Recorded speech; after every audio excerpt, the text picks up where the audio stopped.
You know, he started out as a guerrilla fighter and somehow ended up as a god king.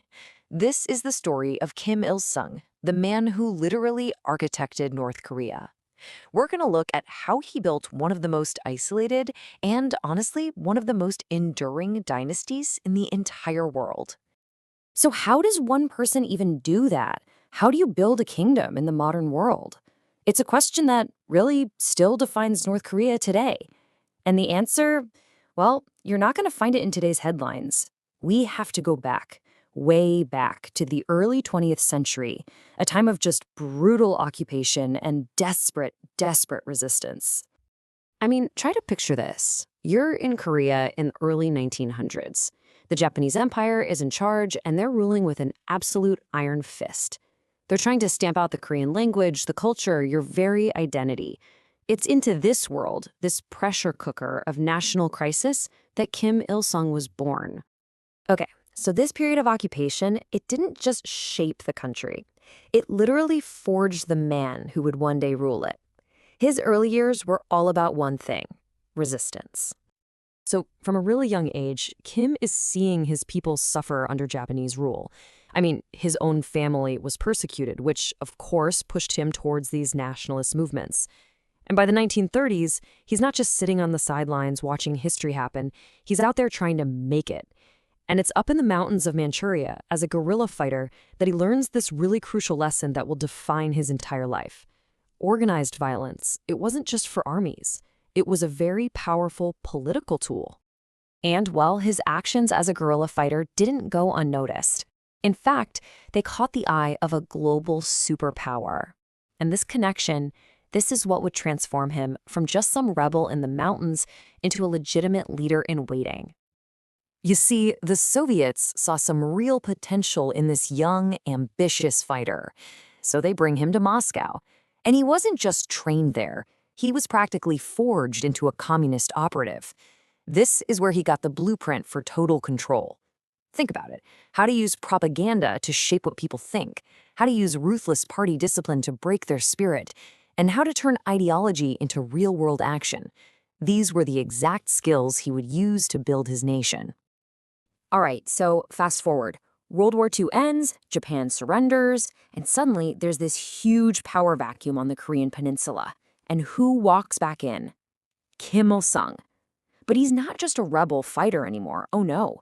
He comes back as the Soviet Union's hand-picked candidate to lead the entire northern half of the country.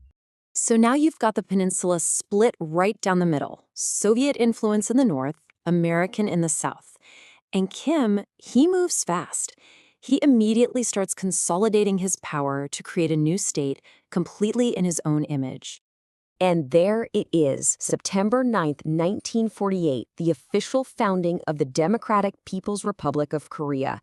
Kim is a master at political maneuvering. He just systematically eliminated all his rivals inside the new Communist Party, and by 1948, he was it, the unchallenged premier and supreme leader. But just ruling the North, that wasn't enough for him. Not even close.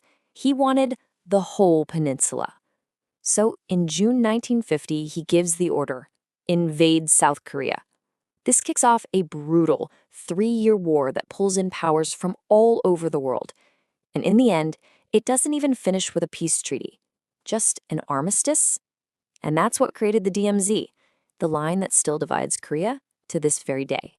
And the human cost, it was just staggering. We're talking millions, millions of people. Soldiers, civilians, dead, wounded, or forced from their homes. It's a level of devastation that's honestly hard to even wrap your head around. Okay, and this is a really crucial point. It's all about how the war was framed. To the people living in North Korea, it was sold as this glorious, heroic victory against the American imperialists. But the reality? Well, the reality was utter devastation. Entire cities were just wiped off the map.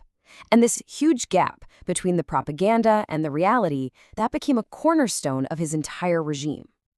So after the war, the country is in ruins, and Kim turns his focus inward. His new project? To build a system designed to make absolutely sure his power could never, ever be challenged again, not from the inside and not from the outside. And this right here is basically the blueprint for how to build a dictatorship.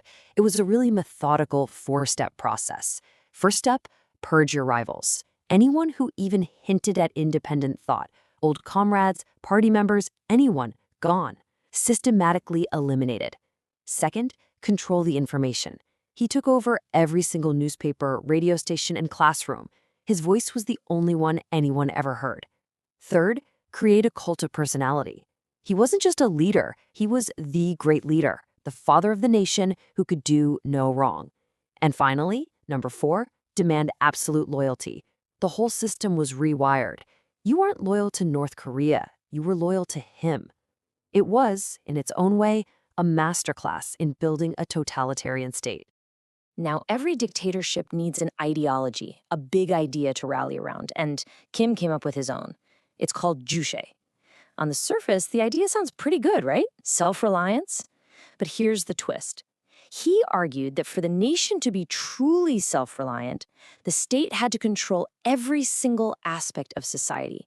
Everything had to be protected from corrupting foreign influence. And just like that, you have the perfect justification for total control and complete isolation.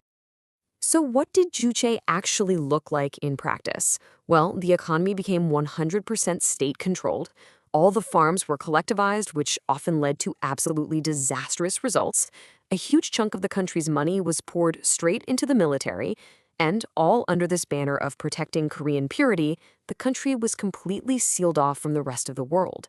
You had strict censorship and just brutal suppression of anyone who dared to disagree. The slogan was self-reliance, but the reality was total control. So as the decades roll by, Kim's North Korea becomes what we know today, a true hermit kingdom.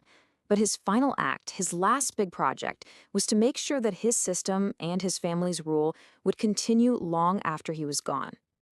And this might be his most unique legacy. I mean, in a move that was pretty much unheard of in other communist countries, he starts grooming his own son, Kim Jong-il, to be his successor. See, he wasn't just building a state anymore. He was building a dynasty. And when he finally died in 1994, at the age of 82, his plan worked. It worked perfectly. The transition of power to his son was completely seamless. The system he had spent almost half a century building was so absolute, so total, that his own death changed basically nothing about the structure of power. And this quote, yeah, this really says it all. You just can't understand the North Korea we see today, its politics, its isolation, its military ambitions, without first understanding the life and the choices of Kim Il-sung. You know, his story is really a testament to the power of ideology, discipline, and just pure, ruthless ambition. He absolutely succeeded in building his kingdom. He achieved total, absolute control.